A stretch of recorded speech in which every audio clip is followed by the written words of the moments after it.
김병기 민주당 원내대표가 대한항공에서 받은 호텔 숙박 초대권으로 160만 원 상당의 고급 객실을 이용한 정황이 나왔습니다. SBS가 확보한 메신저 대화에 따르면 지난해 10월 말 김 원내대표 비서관으로 일했던 A씨는 대한항공 관계자에게 저희 의원님이 비전문의께 칼호텔 투숙권을 받으신 것 같다며 서귀포 칼호텔 로얄 스위트룸 예약을 부탁했습니다. A씨는 로얄 스위트룸 1박 또는 코너 스위트룸 2박을 이용할 수 있는 초대권 2장 사진도 전달했습니다.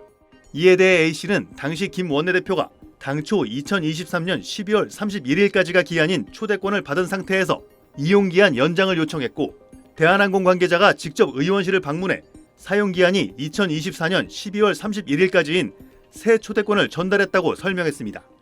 A씨의 요청에 대한항공 관계자는 2박 3일 예약 완료를 안내하며 예약자명에 김병기 님 외 한 명을 명시했습니다.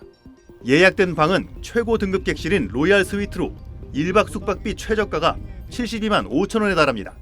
대한항공 관계자는 또 자녀분도 침실에서 투숙을 원하시면 엑스트라 베드 추가 가능합니다라고 안내했는데 추가된 아드님 조식을 묻는 질문에 A씨는 돈 더 내고 드신다고 라고 답했습니다. 이틀치 숙박요금 145만 원과 두 사람 조식 비용 12만 8천 원, 추가 침대 이용 비용 7만 원까지 더하면 김 원내대표 가족의 호텔 숙박 비용은 총 164만여 원입니다. 김 원내대표는 2022년 7월부터 지난해 5월까지 국회 국토교통위원회 소속이었고 올해 6월까지는 정무위원회에서 활동했습니다. 당시 국토위에서는 대한항공의 아시아나 합병 문제를 다뤘고 정무위도 마일리지 정책 등이 걸려 있어 대한항공 현황과 무관하지 않았습니다. 현행법상 청탁금지법은 직무 관련성이 있는 금품을 받을 수 없도록 규정하고 직무 관련성이 없어도 100만 원 넘는 금품 수수는 금지하고 있습니다. 논란이 되자 김 원내대표 측은 특정 상임위의 여야 다른 의원실처럼 의원실로 대한항공 숙박권이 보좌 직원에게 전달되어 보좌진과 함께 사용했던 거로 기억하는데 구체적인 취득 경위는 모른다고 밝혔습니다. 대한항공 측은 서비스 이용 내역 등은 개인정보보호법에 따른 개인정보이므로 임의로 제공하기 어렵다고 밝혔습니다. SBS 이호건입니다. 자, 김병기 민주당 원내대표가 과거에 대한항공으로부터 160만 원 상당의 호텔 숙박 초대권을 받아서 사용했다는 보도가 나와서 논란입니다. 자, 김병기 원내대표의 비서관으로 일했던 A씨와 대한항공 관계자의 메신저 내용이 한 신문에 보도가 됐는데요. 그 신문은 밝히죠. 한겨레입니다. 자, 보수 일간지가 아닙니다. 이 내용을 보면 김병기 의원이 받은 이 숙박권을 어떻게 사용할 것인가를 대한항공 관계자하고 의논하는 내용입니다. 자, 로얄 스위트 객실 예약을 확정하는 내용이 담겨 있는데, 자, 2박 3일 동안 사용된 요금 현재 기준으로 추산하면 약 160만 원 정도라고 그래요. 자, 적절한 처신이라고 보기는 좀 어렵죠? 일단 사실관계를 좀 파악해야 될 것 같은데요. 오늘도 이제 원내 대변인이 기자분들께 설명드린 내용을 보면 김병기 원내대표가 이걸 그 대한항공의 모 전무로부터 직접 수령하기보다는 아마 누군가로부터 받은지 모르고 수령했을 가능성이 지금 있어 보입니다. 이 보좌진이 보냈던 문자 내역을 보면 이 대한항공의 특정인을 지칭하면서 그 사람으로부터 받은이라고 하지만 김병기 원내대표가 그 사람과 직접 접촉해서 받은 건 아닌 것으로 보이기 때문에 이 부분에 대해서는 본인이 그러니까 원내대표가 직접 또 국민들께 설명드릴 기회가 있지 않을까. 네, 자, 윤기찬 부위원장 보시기는 어때요? 법률적으로 문제는 될 일이 없습니까? 문제는 이거는 당연히 되죠. 왜냐하면 변호사님 말씀처럼 받을 당시에는 이게 어디서 왔는지를 몰랐다 하더라도 이게 사용할 당시나 어쨌든 언젠간 알았다면 그럼 쓰지 말았어야 되고 돌려줘야 되는 거거든요. 네. 왜냐하면 이게 그 국토위 있을 때 일어났던 일이라는 거예요.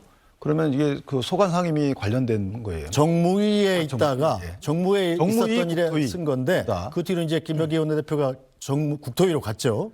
그러니까 결국은 뭐냐면 일단 어느 위원회든지 간에 청탁금지법은 일단 무조건 된다고 봅니다. 1회에 100만 원 이상을 받았기 때문에 그다음에 이제 뇌물죄와 관련돼서 더 나아갈 수 있느냐의 문제는 방금 주신 그 위원회와 관련돼 있다면 그러면 이게 뇌물죄로도 의율 가능한 그 정도 사실관계예요. 네. 그래서 물론 저희가 보도 내용만 보고 이렇게 추측을 하는 거지만 김병기 원내대표가 이에 관련돼서 반드시 해명을 해줘야 돼요. 네. 그래야지만 이런 추측이 맞는지 안 맞는지 국민이 알아야 되는 부분이고 그렇다면 사과를 하든 아니면 원내대표직을 사임을 하든 뭔가 그 후속 조치를 따라서 해야 되잖아요. 네. 그러려면 해명을 빨리 해줘야 될 것 같다. 그런 생각을 합니다. 자, 논란이 커지자 민주당도 입장을 밝혔습니다. 들어보겠습니다. 김병기 원내대표께서 지난해 11월에 대한항공으로부터 약 160만 원 상당의 호텔 서비스 받았다는 의혹이 제기됐는데 원내대표님 입장이 어떻게 되는지와 혹시 당 차원의 조치가 있을지도 여쭤봅니다. 원내대표께서 직접 받은 게 아니어서 잘 몰랐고 신중치 못했다고 말씀하신 것으로만 제가 알고 있고 구체적인 그 상황에 대해 제가 정확히 모르기 때문에 지금 이 자리에서 말씀드리기는 좀 어려운 면이 있습니다. 자, 김병기 원내대표 이렇게 해명을 했습니다. 특정 상임위의 여야 다른 의원실처럼 자, 다른 의원실에도 준 것 같다. 그래서 의원실로 대한항공 숙박권이 보좌 직원한테 전달돼서 보좌진과 함께 사용했던 걸로 기억하는데 자, 구체적인 취득 경위는 모른다. 어떻게 생긴지 모르는데 그냥 상품권이 있어 썼다. 뭐 이런 얘기인데요. 이게 이해가 되는 해명일까요?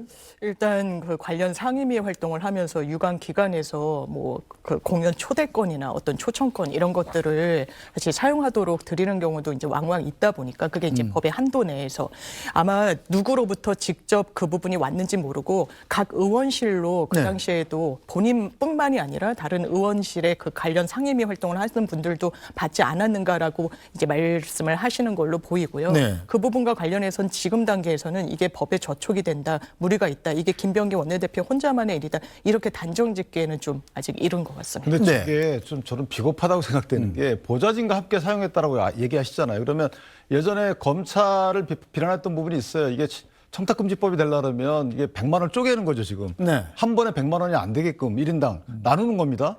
중간에 일어나서 나와가지고 이 술값이 100만 원에 못 미쳤다. 그렇죠. 이렇게 그렇게 해서 해가지고 연소를 받은 적이 있어요. 예. 그러니까 그런 식으로 지금 약간의 어느 정도 상정을 하고 말씀 주시는데 그럴 필요 있습니까? 나중에 가보니까 이렇게 의율한다라는 그 사후적인 법적 판단은 차치하고 보좌진을 저기서 얘기하면 안 되죠. 보좌진이 어떻게 보면 책임을 약간 떠넘기는 듯한 또는 책임을 같이 지자라는 듯한 느낌인데 그것보다 본인이 책임을 져야 되는 거죠.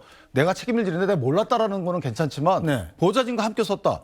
국회의원이 보좌진과 함께 썼다는 얘기를 오히려 보좌진이 국회의원과 함께 썼다 이런 얘기하면 몰라도 거꾸로 얘기하는 게 맞습니까? 이 깔끔하게 사실은 인정하고 잘못했습니다 하면 되는 거 아니에요?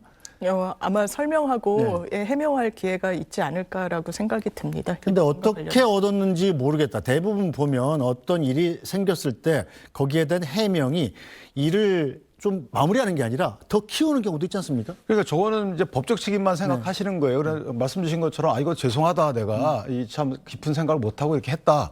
내가 다 책임지겠다라고 하고 네. 책임이 법적 책임으로 지나가지 않도록 노력하면 될 일인데 지금 보면 정치적인 책임, 법적 책임 전부 다 보좌진과 나눠 쓰겠다라는 오해를 받을 만한 또 언행을 하셨어요. 저 부분은 이제 비난의 어떤 강도가 더 커지게 되겠죠. 자, 그런데 김병기 원내대표가 오늘 국회에서 일부 기자들한테 이렇게 얘기를 했대요. 이 질문을 하니까 그럼 적절하지 못했다는 이야기를 듣고 싶은 거냐? 맞다. 상처에 소금 뿌리고 싶냐? 뭐 이렇게 얘기를 했다고 그럽니다. 본인이 상처인 점은 인정했는데 자, 공인이라면 소금 뿌리는 것도 좀 인정해야 되는 것 아닙니까? 아마 저희 뭐 백불의 여러 이제 풍경들을 보면 네. 좀 쉽게 사담도 오가고 하다 보니까 그 부분이 이렇게 이제 저희 육성을 통해서 전달해서 그렇지 그 네. 당시 상황은 아마 편하게 이야기하는 자리라서 그리고 본인도 어느 정도 잘했다고 말을 하는 것이 아니라 잘못했고 거기에 대해서 본인이 모른다고 이야기를 했는데 계속 이제 집중적인 질문이 들어오니까 네. 이렇게 좀 비유적인 표현을 쓴 것 같습니다. 근데 이렇게 해명이 들어가는 그 정도의 사과는 잘못된 거예요. 해명을 해드려야 되잖아요. 네. 네. 어쨌거나 김병기 원내대표 어떻게 해명을 하는지 좀 지켜보도록 하죠. 자, 정치여담 여기서 모두 마무리하겠습니다. 장윤미 더불어민주당 대변인, 윤기찬 국민의힘 법률위 부위원장과 함께했습니다. 민주당 원내대표인 김병기 의원의 보좌진으로 일했던 A씨가 지난해 10월 대한항공 관계자와 주고받은 SNS 메시지입니다. A씨가 김 의원이 대한항공의 모 전무에게서 호텔 초대권을 받은 것 같다며 이란 이안으로 지난해 11월에 특정 일자들을 보낸 뒤 로얄 스위트룸을 가고 싶어하는 것 같다고 덧붙이자 대한항공 관계자는 2박 3일로 예약을 완료했다고 답합니다. A씨는 당시 초대권의 이용 기한이 2023년 12월 31일까지였기 때문에 기한의 연장도 요청했었다며 대한항공 관계자가 의원실을 방문해 새 초대권을 전달했다고도 말했습니다. 숙박권을 사용할 당시 김 의원은 국회 정무위원회 소속으로 정무위는 대한항공과 아시아나의 합병에 따른 마일리지 정책 등의 소관 상임위입니다. 호텔 공식 홈페이지에 따르면 로얄 스위트룸의 평균 숙박비는 1박에 70만 원대로 2박은 140만 원이 넘을 걸로 추정됩니다. 공직자로서 1회에 100만 원 넘는 금품을 받았다면 청탁금지법 위반이란 지적이 잇따랐습니다. 김 의원은 어제 오전 민주당 원내대변인을 통해 이런 입장을 냈습니다. 직접 받은 게 아니어서 잘 몰랐고 신중치 못했다고 말씀하신 것으로만 제가 알고 있고 참여연대는 궁색하기 짝이 없다며 관련 조사를 촉구했고 야당도 여당 실세의 금품 수수에 대한 진상조사가 필요하다고 날을 세웠습니다. 논란이 커지자 오후 들어 김 의원은 이유 불문 적절하지 못했다며 확인 결과 숙박 비용은 1박에 30만 원대로 즉각 반환하겠다는 입장을 냈습니다. 김 의원은 국정감사를 앞둔 지난 9월 당시 쿠팡 대표와 호텔에서 고가의 오찬을 했다는 논란에도 휩싸인 바 있습니다. 당시 김 의원은 자신이 주문했던 파스타는 3만 8천 원이었고 쿠팡이 국회를 상대로 지나친 대관 업무를 하는 것에 주의를 줬다고 해명했습니다. SBS 하정은입니다.